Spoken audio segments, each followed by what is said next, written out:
जय हिंद साथियों, आप सबों का स्वागत है सर्विस क्लासेस केजीजी में। साथियों, कल ही आपका रामनवमी था, तो एक बार आप सबों को बीते हुए रामनवमी की ढेर सारी शुभकामनाएं। और हमारा जो है ये पाक महीना रमजान भी चल रहा है, तो जितने भी हमारे मुस्लिम भाई हैं उन सबों को रमजान की हार्दिक बधाई। मास रमजान में और आप लोग याद रखिए कि भगवान राम मर्यादा पुरुषोत्तम राम थे, और भगवान राम जो है सिर्फ भगवान नहीं है, वो है एक आदर्श पुरुष है। उनकी जीवन से हमें बहुत कुछ सीखने को मिल सकता है, संयम। और हम लोग आज जो है साथियों क्या करने वाले हैं, तो आपको पता ही है कि सर्विस क्लासेस केजीजी जो है, ये चैनल ही आपका किस लिए बनाया गया है, तो बिहार दरोगा के प्रैक्टिस सेट के लिए। और साथ ही साथ हम लोग बिहार दरोगा के थ्योरी पार्ट को भी कवर कर रहे हैं। आपको पता है साथियों कि बिहार दरोगा में ज्ञान बिंदु जीएस एकेडमी के द्वारा नया नया सेट प्रैक्टिस स्टार्ट कराया गया है, ऑफलाइन और ऑनलाइन। और उसी के तहत हमने एक और दो सेट करवा दिया है। आज का ये जो हमारा सेट है, ये सेट नंबर 3 है। और आपको पता ही होगा साथियों, अगर आप हमारे चैनल पर पहले से जुड़े हैं तो उनको तो पता है। जो नए जुड़े हैं या जो नए व्यक्ति इस वीडियो को देख रहे हैं, उनके लिए मैं बताना चाहता हूं कि यहाँ पर सिर्फ ए का बी और 2 का सी नहीं किया जाता है, थोड़ा सा कंप्लीट डिस्कशन के साथ किया जाता है साथियों। इसलिए मैंने लिखा भी है कंप्लीट ऑपरेशन।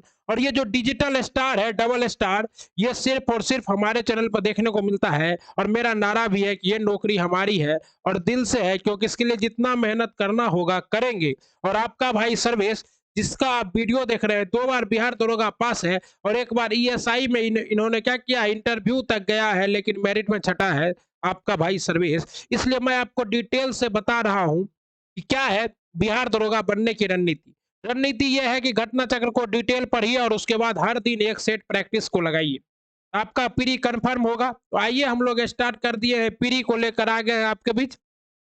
ओके, तो ज्ञान बिंदु जीएस एकेडमी का ये सेट नंबर 3 है और आपको ये तो हर दिन मिल ही रहा है।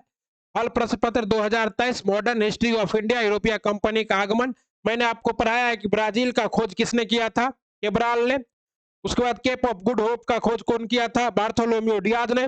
कोलंबस कैसे, वास्को डिगामा कैसे भारत आया, कोलंबस कैसे अमेरिका गया, अमेरिका का नाम कैसे अमेरिको वेस्पुची के नाम पे अमेरिका पड़ा, कैप्टन कुक ने कैसे न्यूजीलैंड की खोज की, कैसे तस्मान ने तस्मान सागर की खोज की।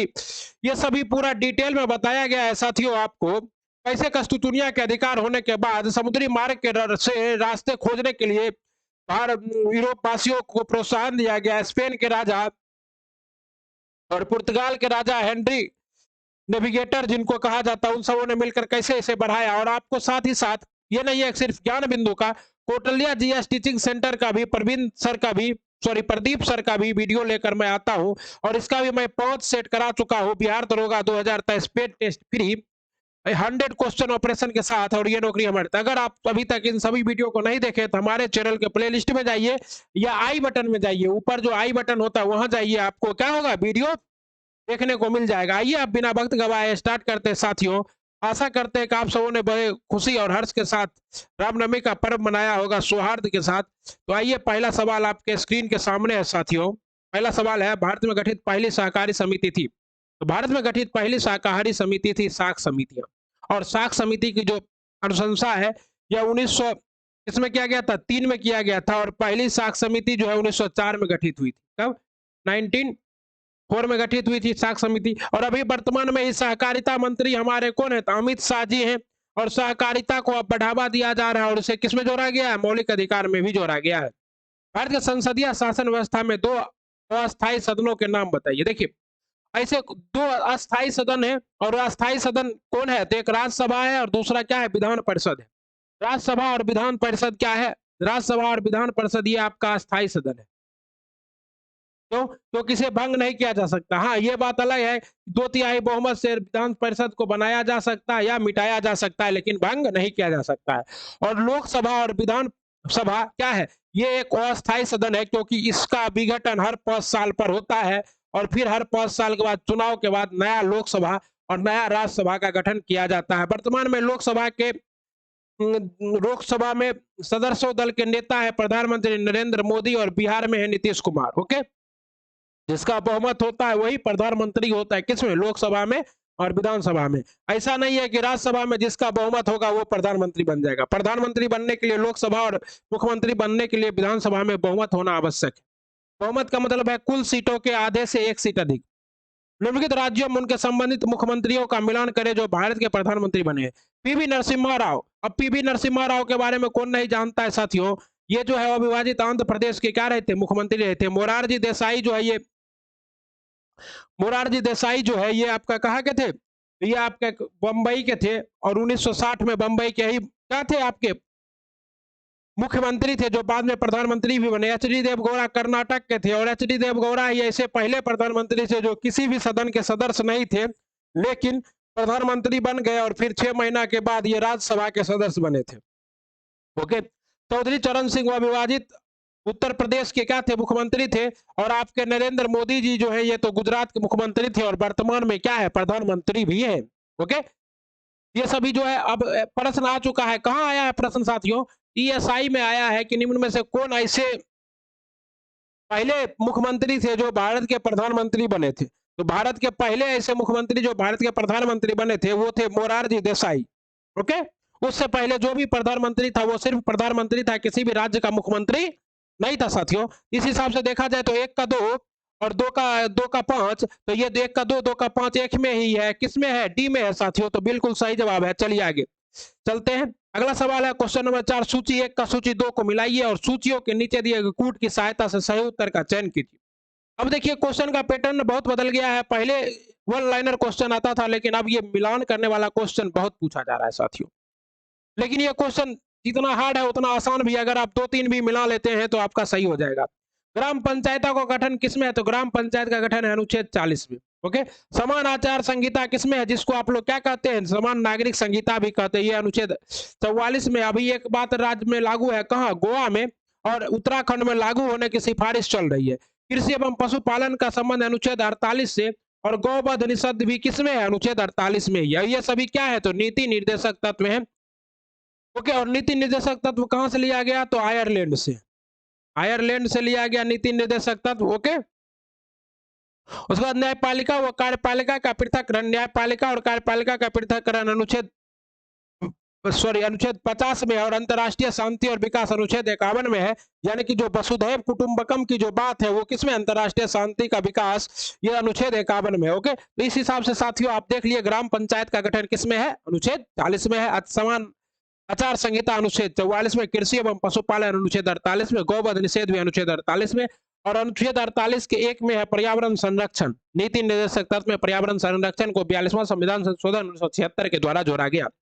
उसके बाद न्यायपालिका व कार्यपालिका का पृथककरण है अनुच्छेद 50 में। इसी में कहा गया है कि न्यायपालिका क्या होगा, कार्यपालिका से स्वतंत्र होगी। और वर्तमान में आपको पता है कि किरण रिजिजू और आपके जो वर्तमान में मुख्य न्यायाधीश हैं सुप्रीम कोर्ट के, डी.वाई. चंद्रचूड़, दोनों में बहस भी हो गया इसी को लेके। ओके, और अंतर्राष्ट्रीय शांति का विकास जो है ये अनुच्छेद 51 में है। भारत किसी देश की संप्रभुता में न हस्तक्षेप करता है और भारत चाहता है कि पूरे विश्व में शांति रहे। वासुदेव कुटुंबकम का हमारा थीम है, हमारा लोगो है। इस हिसाब से आप लोग यहाँ मिला लीजिएगा। वो तो बता ही दिया। किस संविधान संशोधन के द्वारा मेघालय राज्य को स्वायत्त शासित प्रदेश का दर्जा दिया गया, मतलब मेघालय को पूर्ण राज्य का दर्जा किसके तहत दिया गया, ये मेघालय को पूर्ण राज्य का दर्जा दिया गया 22वां संविधान संशोधन 1969 को। और 1969 में क्या हुआ, 22वां संविधान संशोधन हुआ और मेघालय को पूर्ण राज्य का दर्जा दिया गया साथियों। और 10वां संविधान संशोधन के द्वारा दादर और नगर हवेली को, दादर और नगर हवेली को जो है ये यूटी का दर्जा दिया गया था। और 14वां संविधान संशोधन के द्वारा साथियों पुडुचेरी को फ्रांसीसियों से लिया गया था। किसको, अभी पुदुचेरी ही कहते हैं, पुदुचेरी को लिया गया था। और साथ ही साथ यहाँ पर क्या व्यवस्था की गई थी साथियों, यहाँ पे जो है आपका चुनाव की व्यवस्था की गई थी, मुख्यमंत्री की व्यवस्था की गई थी कि अब इसमें चुनाव। और 81वां संविधान संशोधन द्वारा आपको पता ही है सिंधी को किसमें जोड़ा गया, 8वीं अनुसूची में जोड़ा गया था। तो सिंधी को भारतीय संविधान की 8वीं अनुसूची में जोड़ा गया साथियों। और आप लोग को पता ही है कि सिंधी जोड़ा, फिर 71वां, फिर 71वां के द्वारा किसको जोड़ा गया, आपको नमक को, और फिर 92वां के द्वारा बोडमास को जोड़ा गया। तो इस तरह से अभी तक में 3 बार भाषाओं को क्या किया गया, भारतीय संविधान में जोड़ा गया। निम्नलिखित भारतीय राज्यों का उनके निर्माण के अनुसार कालक्रम बनाए तथा अंत में दिए गए कूट का प्रयोग करते हुए सही उत्तर का चयन कीजिए। देखिए, वर्तमान में सबसे पहले जो है 35वां संविधान संशोधन के द्वारा सिक्किम को अधिराज्य का दर्जा दिया गया। बोला आप एक साल आइए और देखिए कि भारत के साथ आप रह सकते हैं कि नहीं। तो सिक्किम एक साल रहा और अगले साल सिक्किम बोला हाँ हाँ बिल्कुल रह सकते हैं। तब क्या किया गया, 36वां संविधान संशोधन 1975 के द्वारा इसे पूर्ण राज्य का दर्जा दे दिया गया। पहले इसे क्या कहा जाता था, नेफा कहा जाता था, नॉर्थ ईस्ट फ्रंटियर एरिया, और उसके बाद इसको जो है 1987 में राज्य का दर्जा दे दिया गया, पूर्ण राज्य का दर्जा दे दिया गया अरुणाचल प्रदेश को। उसके बाद आपका 1 नवंबर 2000 को क्या आया आपका, तो छत्तीसगढ़, और 15 नवंबर 2000 को आया आपका क्या बना था, झारखंड बना था। क्योंकि 15 नवंबर को क्या होता है, बिरसा मुंडा की जन्म जयंती मनाई जाती है साथियों। और 15 नवंबर को शिक्षा मंत्रालय ने किस दिवस को मनाने की घोषणा की है, तो जनजातीय गौरव दिवस मोस्ट इंपोर्टेंट है। तो इस तरह से आप देखिएगा 4 2 1 3, 4 2 1 3, और वीडियो को आप लोग आप लाइक कर दीजिएगा साथियों, क्योंकि आप 6 प्रश्न देख चुके हैं, आपको मजा आ रहा होगा साथियों। और आपको पता है साथियों, आप ज्ञान बिंदु के अगर ऑफलाइन सेट में भी जाइएगा तो आपको इतना डिटेल से आंसर नहीं कराया जाएगा, सिर्फ 1 का 2, 2 का 3 इसी तरह से बताकर सेट को कंप्लीट कर दिया जाता है। किसने कहा था, एक अच्छा नागरिक एक अच्छा राज्य बनाता है और बुरा नागरिक एक बुरा राज्य बनाता है। प्रस्तुत कथन जो है ये जीव विज्ञान के जनक और एक प्रसिद्ध दार्शनिक अरस्तु का है। और अरस्तु अरस्तु जो है ये इसी सुकरात इसका शिष्य था। और फिर सुकरात का शिष्य कौन था आपका, सिकंदर। ये महान शिष्य गुरु शिष्य परंपरा का ये नमूना है अरस्तु। ओके, और अरस्तु ने ही कहा था कि लोकतंत्र तब होगा जब किसी अमीर की जगह कोई गरीब देश का शासक बनेगा। और उसने कहा था कि एक बिंदु के बाद धन का कोई अर्थ नहीं रह जाता है। किसने कहा था, अरस्तु ने कहा था। जेबी शॉ जो है ये क्या थे, प्रसिद्ध अर्थशास्त्री थे और इसने बाजार का नियम दिया था। ओके, रूसो क्या है, तो ये पुनर्जागरण के एक बहुत बड़े विचारक थे। हाल ही में किस देश ने नई दिल्ली में अंतर्राष्ट्रीय सौर गठबंधन समझौते का हस्ताक्षर किया है। आपको पता ही होगा साथियों का अंतर्राष्ट्रीय सौर गठबंधन का मुख्यालय गुरुग्राम में है। और वर्तमान में अंतर्राष्ट्रीय सौर गठबंधन के जो है अध्यक्ष कौन है आपको, तो राजीव, शायद राजीव ही करके कोई है। ओके, सॉरी अजय माथुर है। वर्तमान में कौन है, अजय माथुर है। और इसका मुख्यालय कहाँ है, गुरुग्राम में है। गुरुग्राम। गुरुग्राम कहाँ, हरियाणा में। और वर्तमान में भी इसमें कौन शामिल हुआ, कांगो शामिल हुआ है। तो इसमें बिहार, भारत की क्या है, असीम भूमिका है। गुजरात के किस शहर ने 1 जनवरी 2023 को अपना पहला इन विटो फर्टिलाइजेशन IVF मोबाइल डिवाइस मिला है। तो IVF मोबाइल डिवाइस मिला है किसको, अमरेली को। और ये क्या है, IVF जो है ये आपको पता ही होगा, आप लोग प्रचार देखते होंगे कि नपुंसकता को हराइए IVF के द्वारा। तो ये जो है आप कृषि में भी इसको लागू किया जाएगा। 16 दिसंबर 2022 को नई दिल्ली में हॉकी विश्व कप। आपको पता है कि 2023 का पुरुष हॉकी विश्व कप कहाँ हुआ है, अभी भारत में हुआ है। और भारत के कहाँ हुआ है, उड़ीसा में। और उड़ीसा के कलिंगा स्टेडियम में ही कौन जीता है, तो साथियों जर्मनी जीता है। और जर्मनी 3 बार, ऑस्ट्रेलिया और नीदरलैंड के बाद 3 बार हॉकी विश्व कप जीतने वाला तीसरा देश बन गया है। और ये जो ट्रॉफी का अनावरण था ये कौन किया था, अनुराग ठाकुर, जो वर्तमान में कौन है, खेल मंत्री हैं साथियों। भारत के पहले निजी तौर पर विकसित रॉकेट का नाम क्या है, तो भारत के पहले निजी तौर पर विकसित रॉकेट का नाम है विक्रम एक्स। और ये जो विक्रम एक्स रॉकेट है साथियों, ये किस कंपनी ने बनाया है, ये स्काई रूट कंपनी ने बनाया है हैदराबाद में। कौन सा कंपनी है ये, प्राइवेट कंपनी स्काई रूट है। और सतीश धवन अंतरिक्ष अनुसंधान केंद्र से श्रीहरिकोटा से छोड़ा गया था। केंद्र शासित प्रदेश लद्दाख के नए उपराज्यपाल के रूप में किसे नियुक्त किया गया। वर्तमान में आपको पता है कि हाल ही में राष्ट्रपति द्रौपदी मुर्मू ने 13 राज्यों के राज्यपाल में फेरबदल किया है और 2 राज्यपाल का तो कार्यकाल ही समाप्त कर दिया है। इसी में आपका क्या है कि उपराज्यपाल बनाए गए डॉक्टर बी डी मिश्रा। और डॉक्टर बी डी मिश्रा को बनाया गया है लद्दाख का उपराज्यपाल। और साथ ही साथ यहाँ के जो उपराज्यपाल इससे पहले थे राधा कृष्ण माथुर, जो कि लद्दाख के पहले उपराज्यपाल थे, उनका कार्यकाल को समाप्त कर दिया गया है। और बंगाल के राज्यपाल, सॉरी आपका बिहार के राज्यपाल थे फागू चौहान, जो अभी कहाँ के हैं, तो मेघालय के हैं। और मेघालय में अभी हाल ही में चुनाव हुआ है और कोनराड सांगमा वहां के क्या बने, मुख्यमंत्री बने हैं। रमेश बैस जो है पहले झारखंड के क्या थे, झारखंड के आपके राज्यपाल थे। वर्तमान में झारखंड के राज्यपाल है CP राधाकृष्णन। और रमेश बैस कहाँ चले गए हैं, तो रमेश बैस को झारखंड से हटाकर महाराष्ट्र भेज दिया गया, महाराष्ट्र। ओके, और झारखंड में किसे बनाया गया, तो ये हमसे पूछा जा सकता है, झारखंड का CP राधाकृष्णन। ओके। और गुलाब चंद्र कटारिया जो है वर्तमान में असम के क्या है, राज्यपाल है। ओके साथियों, चलिए किस दिन को विश्व शाका, और ये जो 13 का 13 राज्यपाल वाला सूची है ये मैं अपने चैनल पर करा दिया हूं, तो आप पिछले वीडियो में जाकर इसको डिटेल से और देख सकते हैं। किस दिन को विश्व शाकाहारी दिवस के रूप में मनाया जाता है, आपको पता होगा साथियों, इसी दिन को आपको जो है अंतर्राष्ट्रीय कॉफी दिवस भी मनाया जाता है और वृद्ध जन्म दिवस भी मनाया जाता है, और वह दिन है 1 अक्टूबर। 1 अक्टूबर को मनाया जाता है शाकाहारी डे, वर्ल्ड वेजिटेरियन डे, और 1 अक्टूबर को ही मनाया जाता है वर्ल्ड कॉफी डे, और 1 अक्टूबर को ही मनाया जाता है वर्ल्ड वृद्धजन दिवस, और 2 अक्टूबर को मनाया जाता है विश्व अहिंसा दिवस। कौन सा दिवस? अहिंसा। गांधी जी का जन्म जयंती है 2 अक्टूबर। 1869 को गांधी जी का क्या हुआ था, जन्म हुआ था, इसीलिए 2 अक्टूबर को विश्व अहिंसा दिवस के रूप में मनाया जाता है। 108वीं इंडियन साइंस कांग्रेस का आयोजन किस शहर में किया गया है? 108वीं इंडियन साइंस कांग्रेस का आयोजन जो है नागपुर में किया गया है। नागपुर जो है मौसमी फलों का क्या है, डलिया है। ओके। और नागपुर कहाँ है? महाराष्ट्र में। नागपुर से वर्तमान में एमपी कौन है? नितिन गडकरी है। प्रवासी भारतीय सम्मान अवार्ड की घोषणा कर दी गई। इस बार यह अवार्ड कितने लोगों को दिया जाएगा? तो प्रवासी भारतीय जो सम्मेलन है ये 9 जनवरी को कहाँ मनाया गया था इस बार? तो इंदौर में मनाया गया था, इंदौर मध्य प्रदेश में। और इसमें कितने लोगों को आपको जो है अवार्ड की घोषणा की गई है? इसमें अवार्ड की घोषणा की गई साथियों 27 लोगों को। ओके। 2023 अंतर्राष्ट्रीय आईपी सूचकांक में भारत किस स्थान पर है? तो 2023 के अंतर्राष्ट्रीय आईपी सूचकांक में भारत जो है साथियों आपका ये 42वें स्थान पर है। और पहले स्थान पर कौन है? तो पहले स्थान पर है USA. From diffidence to self reliance पुस्तक किसने लिखी है? From diffidence to self reliance पुस्तक के रचयिता है डॉक्टर बिमल जलान, जो कि आरबीआई के क्या रह चुके हैं? पूर्व गवर्नर जनरल रह चुके हैं, गवर्नर रह चुके हैं।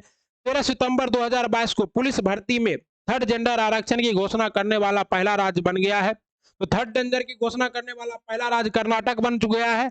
और आपका जो बिहार है, बिहार भी इस दिशा में कदम उठाने वाला है, और बिहार कोई आरक्षण की घोषणा नहीं करेगा, बल्कि थर्ड जेंडर के लिए अलग से ही स्वाभिमान बटालियन के तहत एक वैकेंसी ही निकालेगा, जिसमें सिर्फ थर्ड जेंडर को ही मौका दिया जाएगा।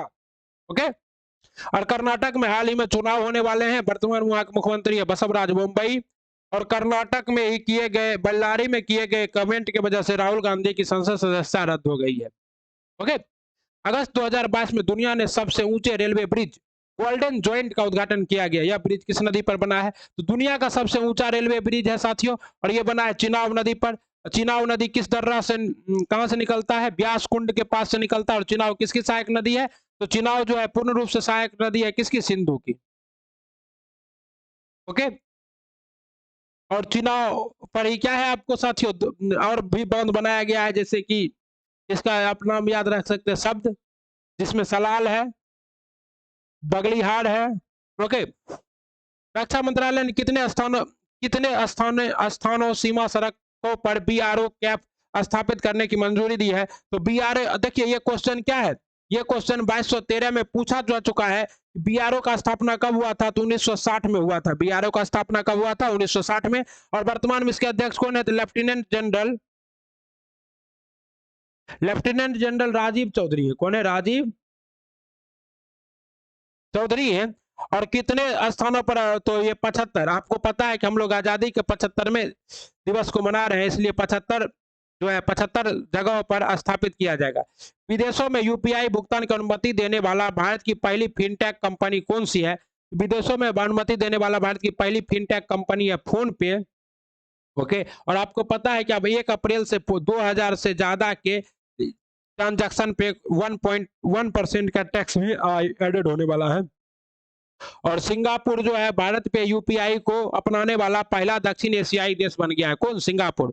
भारतीय रेलवे ने 14 जनवरी 2023 को भारत और किस देश के बीच संबंधों को मजबूत करने के लिए भारत गौरव डिलक्स एसी पर्यटक ट्रेन चलाने की घोषणा की है? तो ये एसी पर्यटक ट्रेन चलाने की घोषणा की है भारत और नेपाल ने। किसने? नेपाल ने।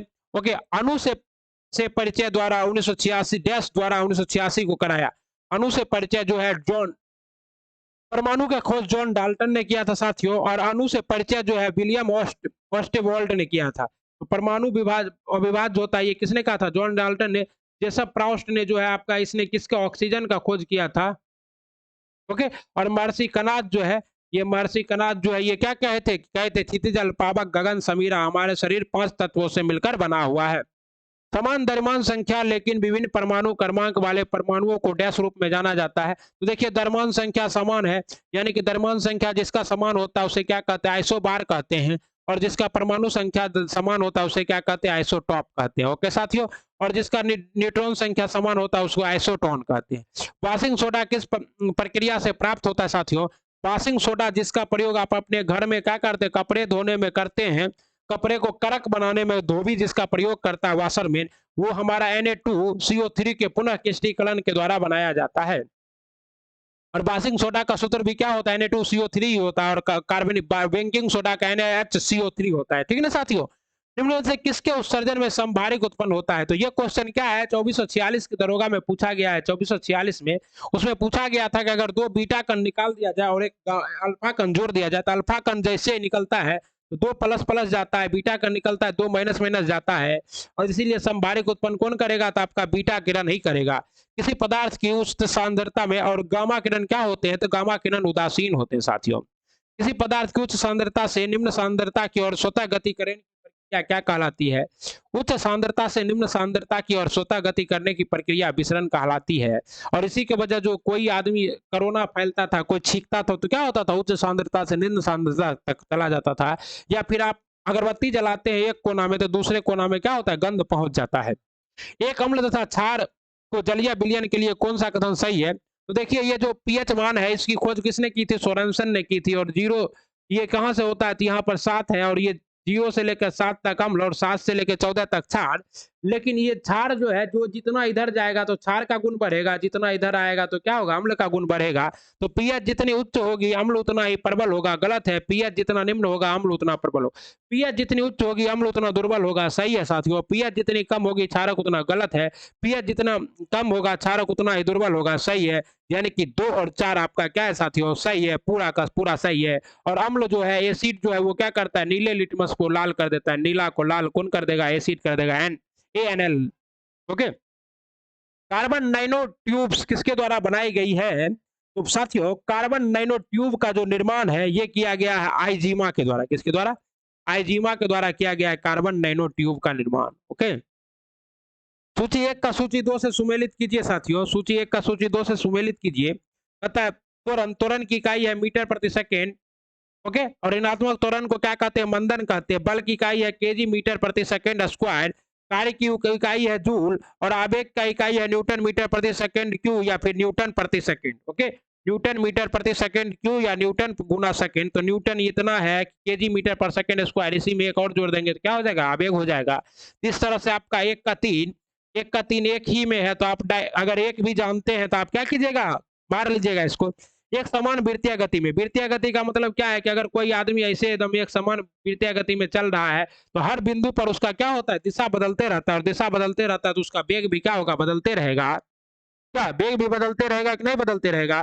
तो चाल अचर और वेग क्या रहते हैं? चर रहते हैं, क्योंकि दिशा के साथ चाल को क्या कहते हैं? वेग कहते हैं। और दिशा तो यहाँ हर बिंदु पर न बदल जाएगा साथियों, इसलिए वेग बदलता रहता है और दिशा चाल क्या रहता है? चर। मान लीजिए आप 5 किलोमीटर प्रति घंटा से मोटरसाइकिल घुमा रहे हैं तो घुमाते रहिएगा, लेकिन हर बिंदु पे क्या होगा? दिशा तो बदलेगा ना। निम्न में से क्या आर्किमिडीज के सिद्धांत पर आधारित नहीं है? तो हाइड्रोमीटर, पनडुब्बी और इलेक्ट्रोमीटर। आर्किमिडीज ने ही उत्प्लावन बल का सिद्धांत दिया था। क्या क्या चीज? उत्प्लावन। और इसने ही बताया था कि कोई भी द्रव जो है, कोई भी पदार्थ पानी में क्यों नहीं डूबता है? क्योंकि वो अपने भार के बराबर क्या करता है? पानी को डिस्प्लेस कर देता है, तो वो नहीं डूबता। रोडोमीटर जो है ये दूरी को नापता है, तो ये क्या आर्किमिडीज के सिद्धांत पर काम करेगा? बिल्कुल नहीं। लैक्टोमीटर, दूध को मापने वाला यंत्र क्या है? लैक्टोमीटर है। घड़ी की क्वार्टर क्रिस्टल का कार्य निम्नलिखित पर आधारित है। तो घड़ी के क्वार्टर क्रिस्टल का कार्य जो है आपका साथियों, ये आधारित है आपका पीजो इलेक्ट्रिक प्रभाव पर। किस पर? पीजो इलेक्ट्रिक प्रभाव पर आधारित है। प्रकाश विद्युत प्रभाव की खोज किसने की थी? आइंस्टीन ने की थी। और थॉमसन प्रभाव जो है ये विद्युत का क्या है? पता, उष्मा जो है, उष्मा पर इलेक्ट्रो हीटिंग इफेक्ट पर था। ठीक है ना।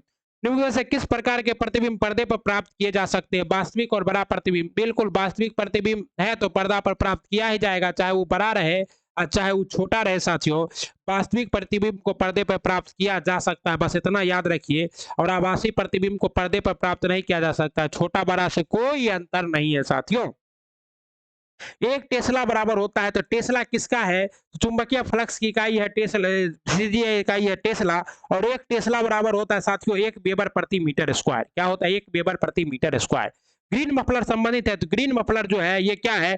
जब कहीं पर ज्यादा ध्वनि प्रदूषण होता है तो वहां चारों ओर पेड़ लगा दिया जाता है, और इस पेड़ की वजह से क्या होता है साथियों, वहां जो आवाज की ध्वनि है वो प्रदूषकता कम होती है, और साथ ही साथ ये वायु प्रदूषण को भी रोकता है। लेकिन इसका ग्रीन मफलर का ज्यादातर प्रदूषण किसको कम करता है? ध्वनि प्रदूषण को कम करता है। इसी वजह से एनएच पर क्या होता है? ढेर सारे पेड़ लगाए जाते हैं रेलवे के किनारे। मानव जनित पर्यावरण प्रदूषक कहलाते हैं। तो मानव जनित पर्यावरण प्रदूषक क्या है साथियों? तो मानव जनित पर्यावरण प्रदूषक है एंथ्रोपोजेनिक। चेरनोबिल दुर्घटना, आपको चेरनोबिल कहाँ है साथियों? यूक्रेन में है। और यहाँ पर क्या था साथियों? अभी वर्तमान आप न्यूज में भी देखे होंगे, परमाणु रिएक्टर था, उसी में दुर्घटना हो गया था और लाखों लोग मरे थे। तो ये नाभिकीय दुर्घटना से संबंधित है चेरनोबिल। और ये क्या है? मानव जनित आपदा है। आपदा दो तरह के होते हैं, प्राकृतिक आपदा, मानव जनित आपदा। वैसी आपदा जिसका जन्मदाता कौन हो? मानव हो, मानव जनित आपदा। और प्राकृतिक आपदा जैसे भूकंप है, बाढ़ है, ये सब प्राकृतिक आपदा है। लेकिन अम्लीय वर्षा जो आ रहा है ये क्या है? मानव जनित आपदा है। भारत सरकार द्वारा घोषित एबीसी सूचकांक का संबंध किससे है? तो भारत सरकार द्वारा घोषित एबीसी सूचकांक का संबंध है स्वास्थ्य से। एरो परियोजना का संबंध है साथियों, तो देखिए एरो परियोजना का संबंध है डाकघर की नई पहचान बनाने से। आपको पता है कि मोदी जी जब से आए हैं डाकघर में विकास का कार्य तेजी से चल रहा है। कस्तूरबा गांधी बालिका विद्यालय योजना का आरंभ किस वर्ष हुआ था? कस्तूरबा गांधी बालिका विद्यालय जो है ये साथियों आवासीय विद्यालय होता है। यहाँ पर महिलाओं को रखकर, लड़कियों को रखकर पूरा ज्ञान दिया जाता है। इसी में आपकी बिहार की मंत्री मंजू वर्मा फंसी थी क्या? तो ये जो है आपका क्या है, 2004 में कस्तूरबा गांधी बालिका विकास विद्यालय की स्थापना 2004 में की गई थी। निम्न में से कौन कायांतरित चट्टान का उदाहरण नहीं है? तो कायांतरित चट्टानें 3 प्रकार का होता है, आग्नेय चट्टान, कायांतरित चट्टान और अवसादी चट्टान। इसमें जो साइल है ये अवसादी चट्टान का उदाहरण है, अतः साइल क्या है आपका? कायांतरित चट्टान का उदाहरण नहीं है। केंद्रीय इलेक्ट्रॉनिक अभियांत्रिकी अनुसंधान संस्थान का मुख्यालय कहाँ है? केंद्रीय इलेक्ट्रॉनिक अभियांत्रिकी अनुसंधान संस्थान का मुख्यालय है साथियों आपका पिलानी, राजस्थान में। ओके, ठीक। मुरुगप्पा गोल्ड कप का संबंध किस खेल से है साथियों? तो मुरुगप्पा गोल्ड कप का संबंध है हॉकी से है। मुरुगप्पा गोल्ड कप का संबंध हॉकी से है। आप लोग कमेंट बॉक्स में लिखिए कि वर्तमान में हमारे देश के राष्ट्रीय खेल हॉकी के जो है कैप्टन कौन है, क्योंकि साथियों हॉकी के बारे में बहुत कम जानकारी रहता है बिहार वासियों को। पुस्तक बहुरूपी गांधी किसने लिखी है? तो पुस्तक जो है बहुरूपी गांधी के लेखक हैं आपके, मतलब बहुरूपी गांधी के लेखक कौन है? तो अनु बंदोपाध्याय हैं। डिस्कवरी ऑफ इंडिया किसकी है? तो जवाहरलाल नेहरू की है। और अमृता प्रीतम का एक प्रसिद्ध था रचना, अभी दिमाग से निकल रहा है, देखते हैं। अंतर्राष्ट्रीय परमाणु ऊर्जा एजेंसी IAEA की स्थापना, अमृता प्रीतम एक प्रसिद्ध क्या थी? चित्रकार थी साथियों। अंतर्राष्ट्रीय परमाणु ऊर्जा एजेंसी IAEA की स्थापना किस वर्ष की गई? तो अंतर्राष्ट्रीय परमाणु ऊर्जा एजेंसी की स्थापना साथियों ये किया गया था आपको 1957 में। डाफर जनजाति मुख्यतः किस राज्य में स्थित है? तो डाफर जनजाति का संबंध है केरल से। ओके, और केरल की राजधानी क्या है? तिरुवनंतपुरम है। मेवाती नस्ल निम्न में से किससे संबंधित है? तो मेवाती जो है गाय की नस्ल है, और अभी वर्तमान में ही गाय का क्लोन जो है गिरी, गिरी नस्ल का जो है, गिर नस्ल की गाय का, साहिवाल नस्ल की गाय का मिक्सर करके क्लोन बनाया गया था। उस क्लोन ने एक नई बच्चिया को जन्म दिया जिसका नाम क्या रखा गया? गंगा रखा गया है। ASCII का पूर्ण रूप क्या है? तो ASCCI का पूर्ण रूप है American special code for information interchange. Okay, AICC का पूर्ण रूप क्या है आपका साथियों? ये American standard computer for information interchange. संविधान की व्याख्या से संबंधित सभी विवाद सर्वोच्च न्यायालय के पास जाए जा सकते हैं। किसके तहत? अपीलीय क्षेत्राधिकार के तहत। आपको बताए थे सर्वोच्च न्यायालय के पास 5 प्रकार का क्षेत्र अपीलीय अधिकार है, जिसमें आपका प्रारंभिक क्षेत्राधिकार, जैसे 2 राज्यों का विवाद होगा डायरेक्ट हो ही जाएगा। परामर्शी दार्शनिक क्षेत्राधिकार ये किसमें? आर्टिकल 143 में है। इसके तहत क्या कर सकते हैं? तो जो हमारे मुख्य न्यायाधीश है उनसे राष्ट्रपति सलाह मांग सकता है किसी भी कानूनी मुद्दे पर। ओके, इसको हमने पूरा डिटेल में अपने चैनल पर करा दिया है जहरीला 50 के सीरीज में, वहां जाकर आप इसको क्या कर सकते हैं? देख सकते हैं। न्याय पंचायत के को विकास पंचायत से अलग रखे जाने की पेशकश किस समिति ने की थी? तो न्याय पंचायत को विकास पंचायत से अलग करने की समिति अशोक मेहता समिति ने, और अशोक मेहता समिति ने क्या किया था साथियों? तो 2 स्तरीय ग्राम पंचायत के गठन का मांग किया था, और बलवंत मेहता समिति ने 3 स्तरीय ग्राम पंचायत के गठन का मांग किया था, जिसको मान लिया गया। ओके, और ये भी एम सिंघवी समिति का शायद लघु से ये सभी क्या है? कुछ राज्यों को संघ से अनुदान की चर्चा किस अनुच्छेद में है? ये भी प्रश्न क्या है, ईएसआई के मेंस में आया है। अनुच्छेद 275 में है, कुछ राज्यों के संघ से अनुदान की चर्चा अनुच्छेद 275 में है साथियों। इनमें से किस समिति ने लोकसभा के अधीन नहीं आती है? लोकसभा के अधीन नहीं आने वाली समिति है साथियों आपका स्वास्थ्य एवं परिवार कल्याण संबंधी समिति, ये लोकसभा के अधीन नहीं आती है। तथा निम्न में से कौन सा एक युग्म सुमेलित नहीं है? फिनलैंड की राजधानी हेलेंसिकी है, बोलिविया की राजधानी लापाज है, लेकिन इथोपिया की राजधानी लुसाका नहीं है। लुसाका किसकी राजधानी है? जाम्बिया की राजधानी है। यूक्रेन की राजधानी तो कीव है ही। ओके, तो इसमें सुमेलित नहीं है क्या चीज? इथोपिया। इथोपिया की राजधानी है अदिस अबाबा। क्या नाम राजधानी है? अदिस अबाबा है साथियों। लेकिन प्रशांत महासागर द्वीपों में से कौन सा मेलेनेशिया द्वीप समूह में सम्मिलित है? तो आपको पता है कि ऑस्ट्रेलियन महाद्वीप को कहा जाता है ओशिनिया महाद्वीप, और वही ओशिनिया महाद्वीप में आपका शामिल है मेलेनेशिया, जो कि सोलोमन द्वीप है। लेकिन में से कौन सा मरुस्थल दक्षिणी गोलार्ध में स्थित है? तो दक्षिणी गोलार्ध में स्थित एकमात्र मरुस्थल ये भी यहाँ ऑप्शन के हिसाब से है कालाहारी मरुस्थल, जो कहाँ है? बोत्सवाना में है। ओके, और आपका जो गोबी मरुस्थल है ये कहाँ है? तो ये चीन में स्थित है। चीन और मंगोलिया की सीमा पर स्थित है गोबी मरुस्थल, और सहारा मरुस्थल अफ्रीका में। और विश्व का सबसे बड़ा सूक्ष्म मरुस्थल कौन है? सहारा मरुस्थल है। विश्व का सबसे बड़ा मरुस्थल है अंटार्कटिका मरुस्थल, याद रखिएगा साथियों। इनके समूह में से किस एक के देशों में से भूमध्य रेखा गुजरती है? अच्छा, भूमध्य रेखा आपको कुल कितने देशों से होकर गुजरती है? लगभग कुल 14 देशों से होकर गुजरती है, जिसमें आपका है क्या चीज? कोलंबिया, केनिया और इंडोनेशिया। इन सबों से होकर क्या होता है? भूमध्य रेखा आपका गुजरता है साथियों। ओके, और जो है आपका अफ्रीका एकमात्र ऐसा महाद्वीप है जिससे तीनों रेखाएं गुजरती है, भूमध्य रेखा, कर्क रेखा और मकर रेखा साथियों। निम्नलिखित में से कौन सा युग्म सुमेलित नहीं है? गडजात पहाड़ी उड़ीसा में है, सही है। मांडव पहाड़ी जो है, मांडव पहाड़ी ये महाराष्ट्र में नहीं, ये कहाँ है साथियों? गुजरात में है। ओके, और इसी मांडव पहाड़ी पर क्या है? गिर नेशनल पार्क है, गिर नेशनल पार्क। ओके, शेर के लिए। और नल्ला मालाई पहाड़ी जो है आंध्र प्रदेश में, सही है। और शिवराय की पहाड़ी तमिलनाडु में, सही है। और महाराष्ट्र में अगर आपको पहाड़ी ही जानना है, जान जाइए अजंता की पहाड़ी। जब भारतीय मानक समय के यामोन्तर पर अर्धरात्रि है, एक स्थान पर सुबह का 6 बजता है, उसी स्थान की अवस्थिति जिस यामोत्तर पर है वह है। तो कहता है जब भारतीय मानक समय के यामांतर पर अर्धरात्रि, अर्धरात्रि का मतलब क्या है कि ठीक 12 बज रहा है, यानी कि 00 है। और कहता है एक स्थान पर सुबह का 6 बज रहा है, तो सुबह का 6 बज रहा है, तो ये क्या है? यहाँ पे मान लीजिए 00 है और ये 6 बज रहा है, मतलब 6 घंटा आगे है। 6 घंटा आगे है, और 1 घंटा कितना? अगर 1 घंटा आगे होता है तो 15 डिग्री चलता है, तो 6 घंटा आगे तो 15 छक्का 90 है। तो भारत का कितना है? भारत का 82, 82.5 डिग्री, और इसमें 90 जोड़ दीजिएगा तो 2 को 2 हो, 9 8 17 172 दशमलव 30 डिग्री पूर्व हो जाएगा। ओके साथियों, और हो सकता है कि जापान के आसपास हो क्या? पता निम्नलिखित प्रश्न श्रृंखलाओं में, और ये इतना डिटेल्स आपको बता दिए कि अगर ये प्रश्न ऐसा प्रश्न बार बार आता है तो आपसे वहां आप इसको क्या कीजिएगा साथियों? हल कर लीजिएगा। ओके साथियों, प्लीज आप वीडियो को लाइक कर दीजिए साथियों, प्लीज आपसे रिक्वेस्ट है। चैनल को सब्सक्राइब कर लीजिए, अपने दोस्तों के साथ शेयर कर दीजिए, क्योंकि और मिलजुल कर पढ़िए और अपने भाई के चैनल को मोनेटाइज कराइए। यही आशा के साथ वीडियो बनाता हूँ। आशा है कि आप लोग इस आशा को पूर्ण जरूर करेंगे, बिना आपको अपनी आशा की कसम।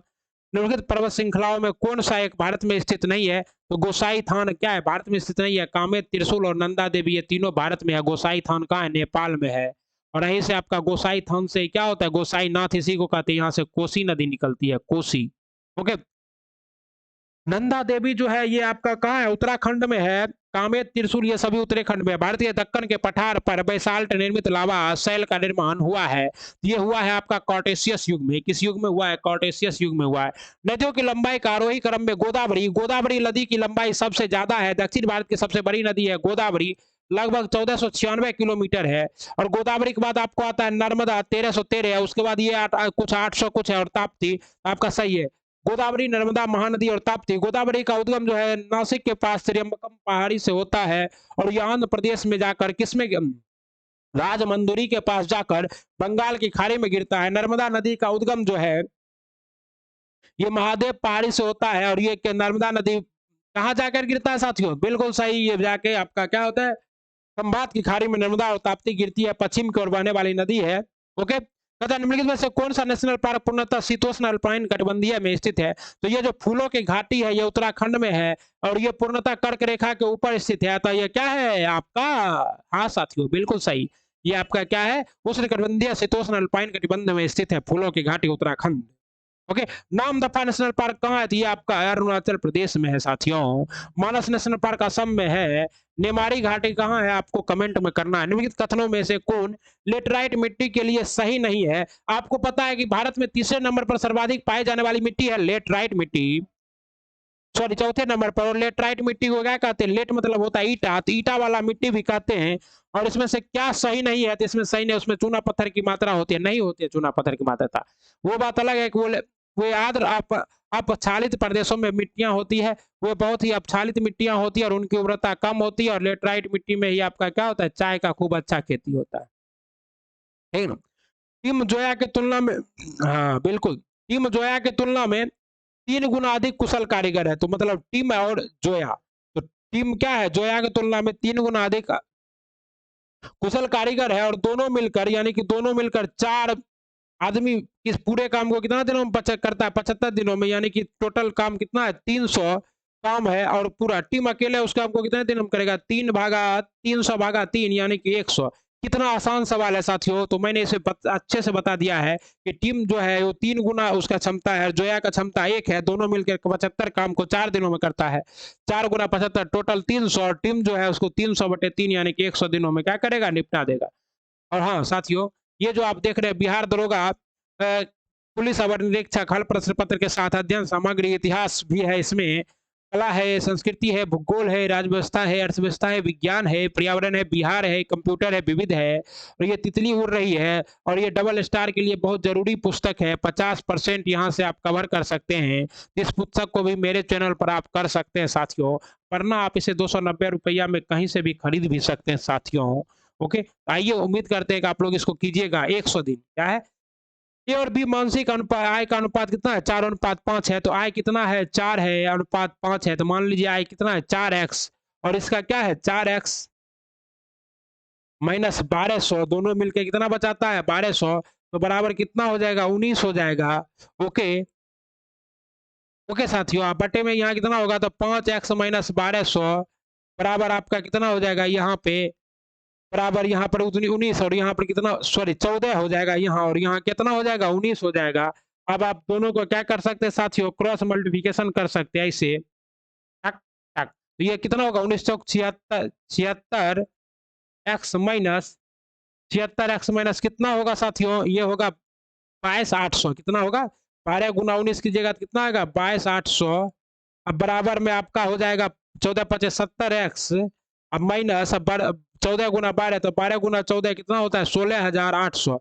अब इसको घटा दीजिए, 76x माइनस 70x बराबर 22,800 माइनस 16,800। तो यहाँ 6x बराबर कितना आ जाएगा? 6,000।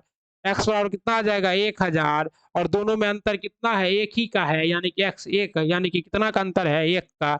यानी कि दोनों की आय में कितना अंतर है साथियों? 1,000 का। 5 वर्ष पहले ए बी सी डी की औसत आयु 45 वर्ष थी, यानी कि 5 वर्ष बाद इसकी औसत आयु बढ़कर कितनी हो जाएगी? 50 हो जाएगी। 50 गुना 4 यानी कि अभी इसमें कुल आयु कितनी है? 200। अब कहता है इसमें x जोड़ दिए, x जोड़ दिए तो कितना हो गया? 5। अब औसत आयु कितना हो गया? 245 कुल। तो औसत आयु में किसका कितना था वो? तो कितने वर्ष का था वो? तो वो 45 वर्ष का अधिक था। आइए अगला सवाल देखते हैं साथियों। और पूरा देखिए मैथ का इतना अच्छा से डिस्कशन सिर्फ मैं ही करा रहा हूँ, किसी भी और चैनल पर आपको एक कभी दो कसी आंसर बताकर निकला जाता है, क्योंकि वहां ज्ञान बिंदु के क्लास में भी इसका डिस्कशन नहीं होता है साथियों, सिर्फ आंसर ही बताया जाता है। इस वजह से बच्चे नहीं कराते हैं, जो भी आपको कराता है। पता है 7 का स्क्वायर प्लस 4 का स्क्वायर प्लस 2 का स्क्वायर, सबका स्क्वायर, 7 का स्क्वायर 49 प्लस 16 और प्लस 4 जोड़िएगा कितना आएगा? 69 आएगा। इसी तरह इस सब का स्क्वायर जोड़िएगा 91 आएगा, तो इसका स्क्वायर जोड़िए, 2 का स्क्वायर 4, 6 का स्क्वायर 36 और 5 का स्क्वायर 25। तो देखिए 6 4 10 5 15 है, तो यह 5 एक ही में है, तो डायरेक्ट 65 मार देते हैं। 3 2 5 1 6 यानी कि 65। सबों का स्क्वायर करके क्या करना था साथियों, जोड़ना था। अब देखिए कहता है ये देखिए यहाँ पे हम लोग कर लेते हैं। ये क्या है, एक्स गुना एम, तो एक्स क्या है, एस क्या है, पिता है, और ये क्या है, पिता है, और ये क्या है, पुत्र है। ठीक, अब कहता है भागा, एम भागा का मतलब क्या है, भाई है। ये मान लीजिए पुत्र है तो भाई है, और ये क्या होगी, बहन होगी। अब कहता है यू प्लस एल, तो यू प्लस एल का मतलब क्या है, बहन, तो ये क्या है आपका बहन है ही, ये भाई है। और एल गुना जेड क्या कहता है, तो एल गुना जेड कहता है कि ए बी का पिता है। गुना का मतलब क्या होता है, पिता, ये भाई है, और भाई क्या है, किसी का पिता है, और ये क्या है, इसका पुत्र है। और आई के बारे में क्या कहता है, आई माइनस जेड माइनस आई, तो बेटा है, ये क्या है, बेटा। ये तीनों आपस में भाई बहन है, तो आई का एस के साथ एल किस प्रकार संबंधित है, तो पुत्र, एल यहाँ है। एल आई से किस प्रकार संबंधित है, तो एल आई की क्या है, पत्नी है। एल आई की क्या है, एल आई का पति है, क्या है, पति है साथियों। ओके, अब कहता है 3 7 13 3, देखिए यहाँ पर क्या है, ये अलग है, 3 गुना 1 3, 3 गुना 2 6, 3 6 18, 18 72, ऐसे चल रहा है। और ये चल रहा है 7 प्लस 1 8, 8 प्लस 2 10, 10 प्लस 3 13, तो यहाँ पर कितना आ जाएगा, 10 आ जाएगा। मंग मंग मंगसा धूरा दर्रा किस राज्य में अवस्थित है, तो मंगसा धूरा दर्रा जो है ये आपको साथियों उत्तराखंड में अवस्थित है। और उत्तराखंड में ही आपका अवस्थित है माना नीति लुपलेख। ओके, माना नीति लुपलेख भी कहाँ है, उत्तराखंड में ही है। ओके, बाइसन राष्ट्रीय उद्यान किस राज्य में स्थित है साथियों, तो बाइसन राष्ट्रीय उद्यान जो है आपका वो स्थित है त्रिपुरा में। ओके, शुक्राणु एवं अंडाणु का निर्माण होता है, शुक्राणु एवं अंडाणु का निर्माण होता है साथियों आपका मायोसिस के द्वारा। किसके द्वारा, मायोसिस के द्वारा होता है साथियों। कहता निम्नलिखित में से कौन सा पौधा की बाह्य त्वचा का कार्य नहीं है, तो पौधे के बाह्य त्वचा का कार्य नहीं है। देखिए पौधे को संरक्षित रखना है, रोम की सहायता से वायु के स्थिर रोधन क्षमता प्रदान, रोधन प्रद तैयार करना है, बाष्पोत्सर्जन को नियंत्रित करना है। और बाष्पोत्सर्जन को साथ में साथ कौन करता है, स्टोमाटा भी करता है। लेकिन प्रकाश संश्लेषण तो सिर्फ और सिर्फ कौन करेगा, पत्ती करेगा, वो भी क्लोरोफिल के प्रेजेंट में। कहता सूची 1 का सूची 2 से सही सम्मिलित कीजिए। हैजा, हैजा किससे होता है, तो हैजा होगा आपका साथियों किससे, प्लेग होगा पेस्टुअल पेस्टिस से, हैजा होगा बेबरियो कोलरी से, कोलरा भी इसको कहते हैं। तपेदिक होगा आपको किससे, ये ट्यूबरकुलोसिस माइक्रोबैक्टीरियम ट्यूबरकुलोसिस, और टाइफाइड होगा सिलोमोना टाइफाइड से। तो क्या है, एक का तीन दो में है, उसके बाद 2 का कितना है, तो 2 का 4, 2 का 4 1 में ही है, तो ये आपका सही जवाब है। ओके, निम्नलिखित में से कंपोजिट कुल का पौधा कौन है, तो ये देखिए कुल से बहुत इंपॉर्टेंट है, प्रश्न आता है साथियों। तो यहाँ पर कंपोजिट कुल का कौन सा है साथियों, तो ये है आपका, ये सभी है, परवल है, सूरजमुखी है, और स्ट्रॉबेरी है। डीएनए का परीक्षण किया गया था, डीएनए का परीक्षण किया गया था आपका किसके द्वारा, डॉक्टर एनएक जलफ्रीज के द्वारा। किसके द्वारा, डॉक्टर एनएक जलफ्रीज के द्वारा किया गया था। लेमार्क और टेबरनियस को क्या कहा जाता है, तो इसको आपको जीव विज्ञान का पिता कहा जाता है। लेमार्क, सॉरी, वनस्पति विज्ञान का पिता कहा जाता है लेमार्क को। प्रसव के बाद मां के स्तनों में कुछ दिनों तक गाढ़े पीले रंग के दूध का स्राव होता है, जो क्या होता है, इम्यूनिटी बूस्टर दूध होता है। इसे क्या कहते हैं, क्लोस्ट्रॉम, क्लोस्ट्रॉम कहते हैं। जब कम उम्र के बालक बालिकाओं में लैंगिक हार्मोन की अति सक्रियता के कारण लैंगिक लक्षण विकसित होने लगते हैं, इस अवस्था को क्या कहते हैं साथियों, इस अवस्था को कहते हैं आपका, ऐसा अवस्था क्या कहता है, पॉक्सियस प्यूबर्टी कहलाता है। क्या कहलाता है, पॉक्सियस प्यूबर्टी। और इसमें क्या होता है, बच्चा कम उम्र का ही रहता है, लेकिन उसके अंदर जो है सारे जवान वाले लक्षण, दाढ़ी मोछ आ जाता है, या फिर स्तन का विकास हो जाता है लड़कियों में, जिसे कहा जाता है पॉक्सियस प्यूबर्टी। मेलाटोनिन हार्मोन का उत्सर्जन किस ग्रंथि के द्वारा होता है, तो मेलाटोनिन हार्मोन पिलियन ग्रंथि के द्वारा होता है। और यही पिलियन ग्रंथि को आपको क्या कहते हैं साथियों, इसको कहते हैं जैविक घड़ी। क्या कहते हैं, जैविक घड़ी कहते हैं। और यही ग्रंथि जो है उम्र के साथ धीरे धीरे क्या होता है, कम होते जाता है। इसलिए बूढ़ा आदमी सोएगा, 10 मिनट बाद उसका जैविक ग्रंथि कहेगा सुबह हो गया, जग के हल्ला करने लगेगा साथियों। प्रजनन की वह विधि जिसमें बिना निषेचन के अंडा वृद्धि करके वैक्स बन जाता है, क्या कहलाता है, तो प्रजनन का ऐसा विधि जिसमें अंडा बिना निषेचन किए ही वैक्स बन जाता है, उसे पार्थोजिनोसिस कहते हैं। क्या कहते हैं, पार्थोजिनोसिस।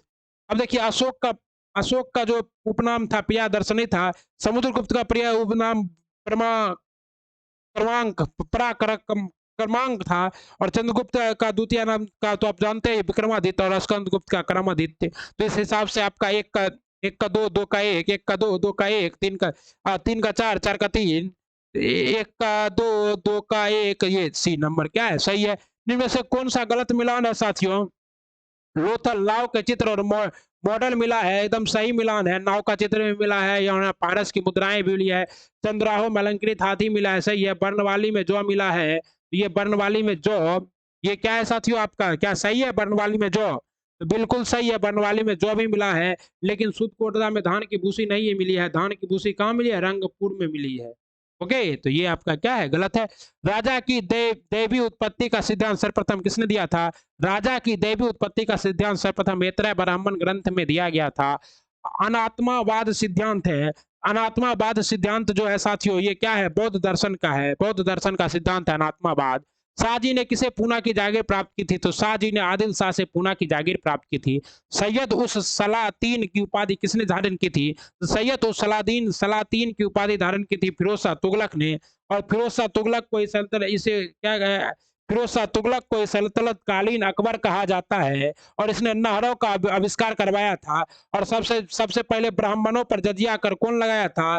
ब्राह्मणों पर जजिया कर लगाने वाला था ये फिरोज शाह तुगलक। ओके, इल्तुतमिश के बारे में बता दिए हैं कि एकता प्रथा की स्थापना इल्तुतमिश ने की थी। तुर्क के चहलगानी की स्थापना इल्तुतमिश ने की थी। दिल्ली सल्तनत का बालतमीज संस्थापक इल्तुतमिश था। मोहम्मद बिन तुगलक ने दीवान कोही की स्थापना की थी, इसको पगला बादशाह भी कहते हैं।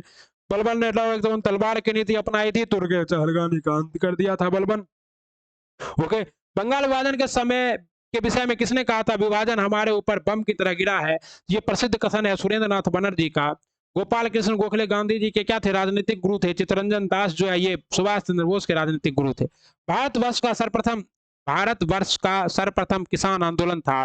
तो भारतवर्ष का सर्वप्रथम किसान आंदोलन था साथियों आपका, सोचिए और जवाब दीजिए। बिजोलिया आंदोलन क्या था? बिजोलिया आंदोलन था साथियों, भारतवर्ष का सर्वप्रथम किसान आंदोलन। ओके, और आप लोग कमेंट कीजिए कि बिजोलिया आंदोलन कहाँ हुआ था। टुबाइल्स टोटल रिवोल्यूशन नामक पुस्तक किसके द्वारा लिखा गया है? तो टुबाइल्स टोटल रिवोल्यूशन नामक पुस्तक लिखा गया जयप्रकाश नारायण द्वारा। उन्होंने नारा दिया था संपूर्ण क्रांति का। और जयप्रकाश नारायण जो है बिहार के हिसाब से बहुत इंपॉर्टेंट हो जाते हैं। निम्नलिखित से कौन बीना का एक कुशल वादक था? तो बीना का कुशल वादक था समदगुप्त और औरंगजेब। औरंगजेब बीना बजाता था और इसे जिंदा पीर भी कहते हैं, क्योंकि इस्लाम को बहुत कट्टरता से मानता था साथियों। हकीर आंदोलन कहाँ हुआ था? बंगाल में, सही है। मोपला विद्रोह मालाबार तट पे हुआ था। तेभागा विद्रोह कहाँ हुआ था साथियों? तेभागा विद्रोह असम में नहीं, बंगाल में हुआ था। और रामोसी विद्रोह पश्चिमी घाट में हुआ था। तो ये आपका सुमेलित नहीं है तेभागा विद्रोह। भूमिगत आंदोलन किस गांधीवादी आंदोलन से जुड़ा था? तो भूमिगत आंदोलन भारत छोड़ो आंदोलन से जुड़ा था। इसी समय आपको पता होगा कि उषा मेहता ने भूमिगत होकर रेडियो का संचालन किया था। और आपके जयप्रकाश नारायण ने हजारीबाग के जेल से दिवाली के दिन भागकर भूमिगत होकर अंग्रेजों के ट्रेनों को, पटरियों को नुकसान पहुंचाया था। मदन मोहन मालवीय को महामना की पदवी किसने दी थी? तो पदवी देने और लेने में बहुत आगे कौन थे? गांधी जी। गांधी जी किसी को पदवी देते थे और उससे लेते भी थे। गांधी जी को भले महात्मा की पदवी किसने दी थी? यही बगल में जो है रविंद्रनाथ टैगोर, इन्होंने ही दिए था। और गांधी जी ने ही सरदार की उपाधि सरदार वल्लभ भाई पटेल को दी थी। गांधी जी ने ही लोकमान्य की उपाधि बाल गंगाधर तिलक को दी थी। निम्नलिखित तमिल ग्रंथों में किसे लघुवेद की संज्ञा दी गई है? तो तमिल ग्रंथी कुरुल को लघुवेद की संज्ञा दी है। और ये सभी कब बना हुआ था रचना? तो इसका पांड्य के शासन काल में हुआ था सभी तमिल ग्रंथों की रचना। इसलिए पांड्य के शासन काल को तमिल युग का साहित्य का गोल्डन काल कहा जाता है। भारत में जिस राजनीतिक संगठन की स्थापना 1838 में, ये हमारा पहला राजनीतिक संगठन था जो कि जमींदारों एसोसिएशन के नाम से बंगाल में स्थापित किया गया था। साबुन ग्रीज को हटाता है किसके द्वारा? साबुन ग्रीज को हटाता है पाइसीकरण के द्वारा साथियों। और कार्बन टैक्स लगाने वाला विश्व का प्रथम देश कौन सा बन गया? कार्बन टैक्स लगाने वाला विश्व का प्रथम देश हो गया न्यूजीलैंड। क्योंकि आपको पता है कि सर्वाधिक प्रभाव न्यूजीलैंड पर ही पड़ रहा है ग्लोबल वार्मिंग का। और इसी दर से अगर समुद्र का जल स्तर बढ़ता रहे तो 5 से 10 साल के अंदर न्यूजीलैंड क्या होगा? जिस तरह से अभी आपका क्या है, जेलेंड्रिया जो कि 8वां महादेश खोजा गया है, पूरा का पूरा समुद्र में डूबा हुआ है और न्यूजीलैंड के पास ही है। उसी प्रकार न्यूजीलैंड भी समुद्र में समा जाएगा।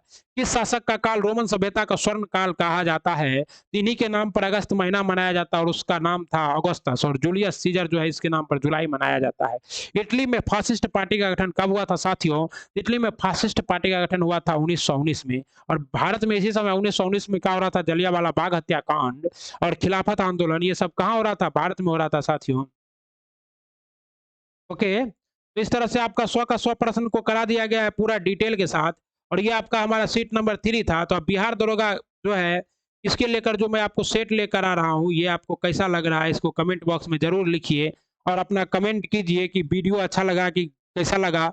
और ठीक ना? और इसी तरह से हमारे चैनल के साथ जुड़ जाइए, सब्सक्राइब कर लीजिए, बेल आइकन को प्रेस कर लीजिए और अपने दोस्तों के साथ शेयर कर दीजिए। बहुत-बहुत धन्यवाद।